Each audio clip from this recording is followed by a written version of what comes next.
Salut, moi c'est Tom, le fondateur de la Standard Ecom, une agence d'email marketing. Et dans cette vidéo, je vais te montrer comment mettre en place une séquence de bienvenue sur Klaviyo pour transformer tes visiteurs en acheteurs. Je vais découper la vidéo en deux parties. On verra d'abord la partie technique, donc comment paramétrer le flow dans Klaviyo, et ensuite on parlera des stratégies qu'on recommande pour maximiser les ventes réalisées par ce flow. Et avant d'aller plus loin, pour être sûr que vous comprenez bien le funnel, on va l'afficher à l'écran. Lorsqu'un nouveau visiteur se retrouve sur votre site, donc il n'est pas connu de la base de données, il peut s'inscrire via des formulaires et généralement un pop-up. Et une fois inscrit via ce pop-up, il recevra donc une séquence de bienvenue. Et on se retrouve directement dans Klaviyo pour la partie 1 qui est le paramétrage. Et avant même de créer le flow, il faut déterminer dans quelle liste tombent les personnes qui s'inscrivent à votre newsletter. Moi, dans mon cas, ça va être la liste newsletter. Donc pour ça, on peut aller par exemple ici dans List and Segments et vous pourrez vous mettre ici, on va voir uniquement les listes.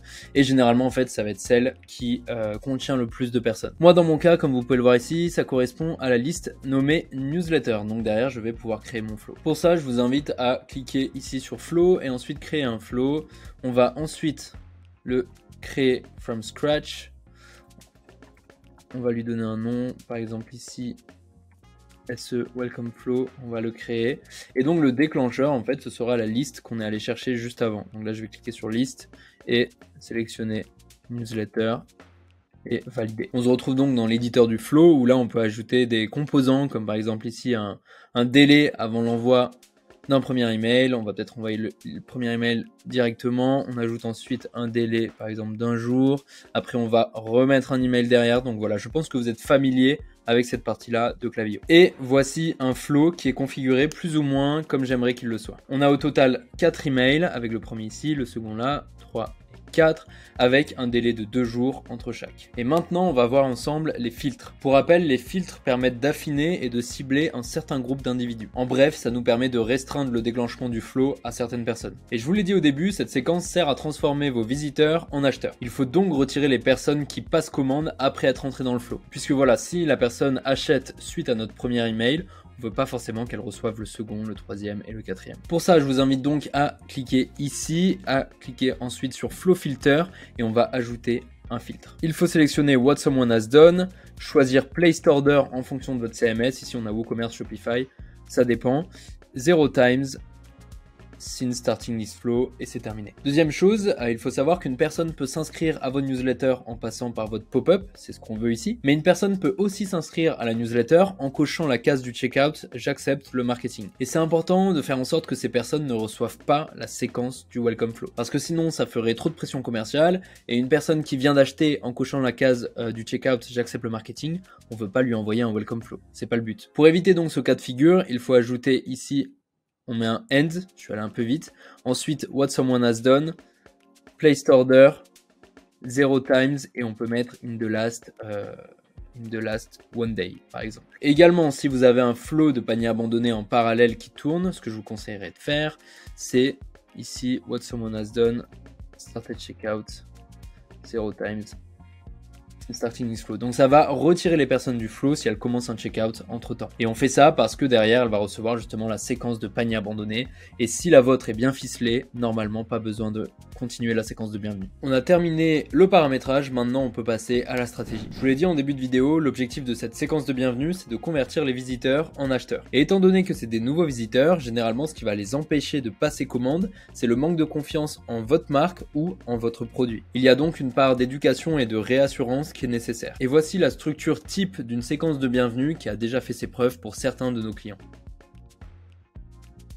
Le contenu du premier email et du tout dernier sont concentrés sur une chose, c'est l'offre de bienvenue. Et l'objectif principal de l'email 2 et 3, c'est plutôt d'éliminer les doutes chez le nouveau visiteur. Et on va dès maintenant voir en détail chaque email. On commence par le premier qui est envoyé instantanément après l'inscription. Pour cet email, on va vous recommander de faire quelque chose de très simple. Ne le chargez pas trop et mettez en avant l'offre de bienvenue très haut dans l'email. Si vous faites une réduction sur le premier achat, je vous recommande d'utiliser les codes promotionnels de Klaviyo car ils expirent et sont uniques. Ça permet surtout de limiter les abus autour de la réduction. Et également, je vous recommanderais d'ajouter un peu d'urgence en utilisant la variable qui apparaît juste ici.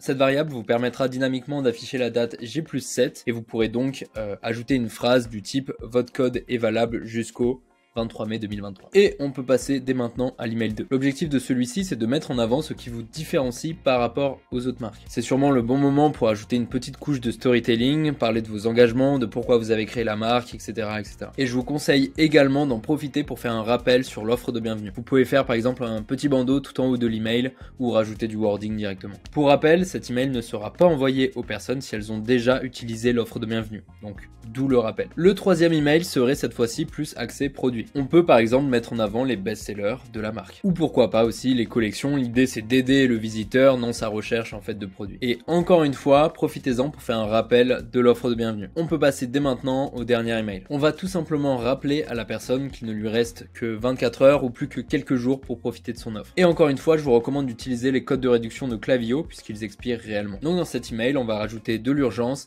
avec des appels à l'action clairs et très haut dans l'email. Et enfin, pourquoi pas, toujours dans le même email, vous pouvez afficher des collections, des produits, etc. Voilà, c'était tout pour la partie contenu, mais avant de vous lâcher, j'ai encore quelques tips à vous donner. Et le premier, c'est que je vous recommande de bloquer l'envoi des newsletters tant qu'une personne se trouve dans la séquence de bienvenue. Deux raisons à cela. La première, c'est pour limiter la pression commerciale. On a donc une séquence de bienvenue avec plusieurs emails, et si en plus de ça, la personne reçoit des newsletters en parallèle, ça risque de faire beaucoup. Et derrière, le pourcentage de désabonnement risque d'augmenter. Et la deuxième raison, c'est que ça vous évite de brouiller votre message. Ici, on a une séquence de bienvenue qui est bien ficelée, où on présente un peu la marque, on présente les best-sellers, on prend le temps d'introduire la personne. Et si entre ces emails, on a une newsletter qui se glisse avec aucun rapport, eh bien, c'est pas terrible niveau communication. Donc c'est pour ça qu'on vous recommanderait de bloquer l'envoi des newsletters. Et pour faire ça, il faut faire un système de tag.